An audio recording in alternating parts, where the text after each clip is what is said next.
we've heard some of these Sean Payton stories out of Philadelphia. I didn't realize the Meek Mill thing. I didn't realize it's like, who's the greatest rapper in Philadelphia history? Let's play that just to make fun of the Eagles or whatever. Although I'm not saying Meek is the greatest rapper in Philadelphia history. But I do love, what do you think about, because KJ termed it as kind of, like I'm terming it like swag-alicious or something. Right. But KJ was like, it's almost unhinged when you're like, I want to drive this bus down Broad Street. Let's go, man. Or I want to play me.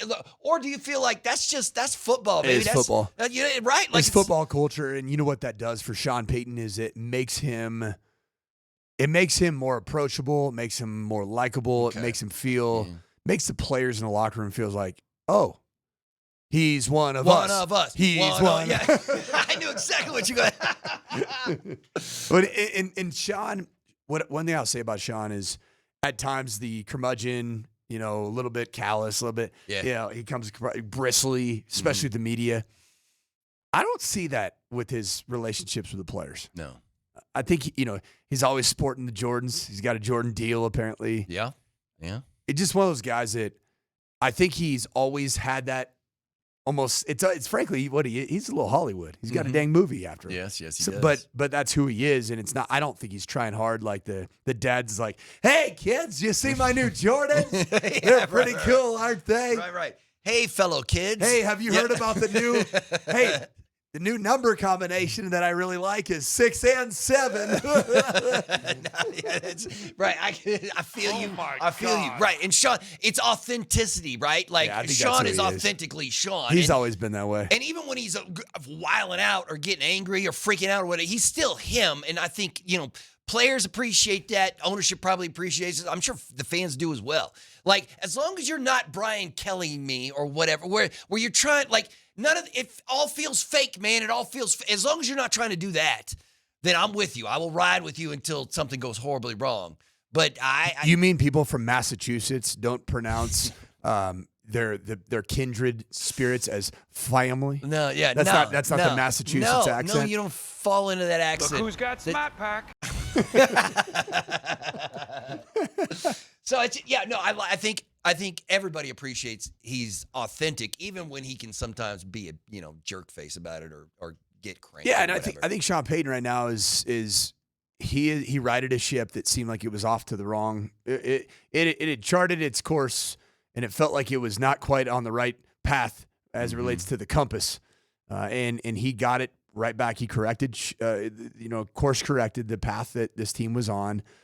And I think he did some soul searching himself about what makes this team work. Don't get so far ahead of yourself with Bo Nix year 2 that you start running Drew Brees year 9 offenses. That's not what you should do. Right. And frankly, Bo Nix is not Drew Brees. He's not. No. It's okay. You know what? With this defense and with the offensive line and with J.K. Dobbins and a growing and developing R.J. Harvey, Bo Nix doesn't need to be Drew Brees year 9. Bo Nix just needs to be the guy that is gritty. He's tough. As long as he's playing with the right fundamentals in the pocket, which is what we've seen in back-to-back weeks, that's enough for me. Mm-hmm. Even when it was bad against Philadelphia. That's what gave me hope. I keep talking about that.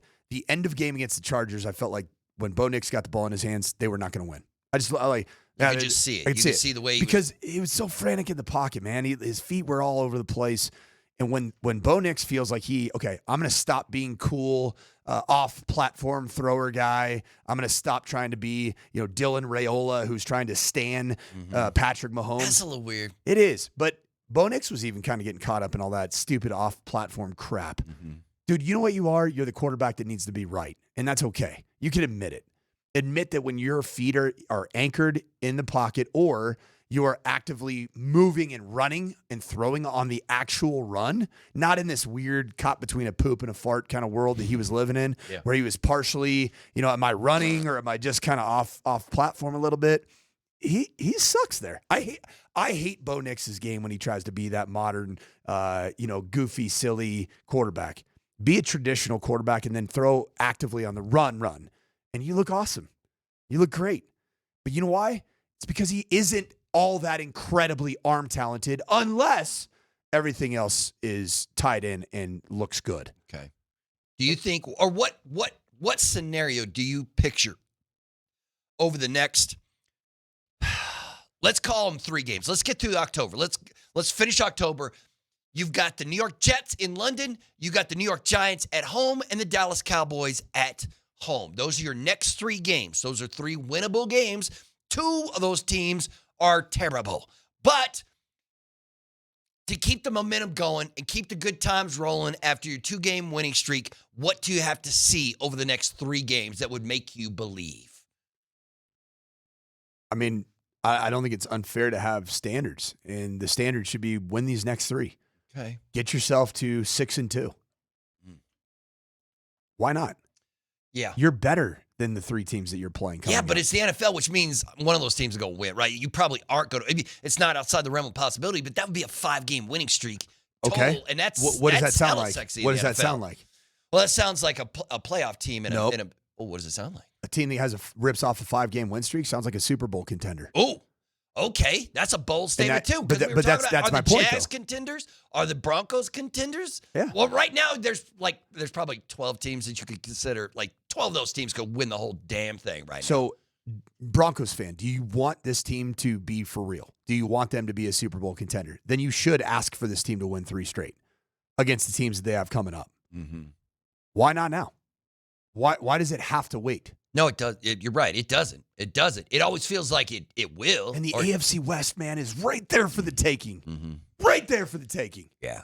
I think, Kansas City's loss last night, that was so huge. That's such a huge, it's so weird. We're week 5. We're week 5. We got, 11, 12 more weeks of this to go. And it's already madness in the NFL. Absolute madness. But that's what we love about it, I think.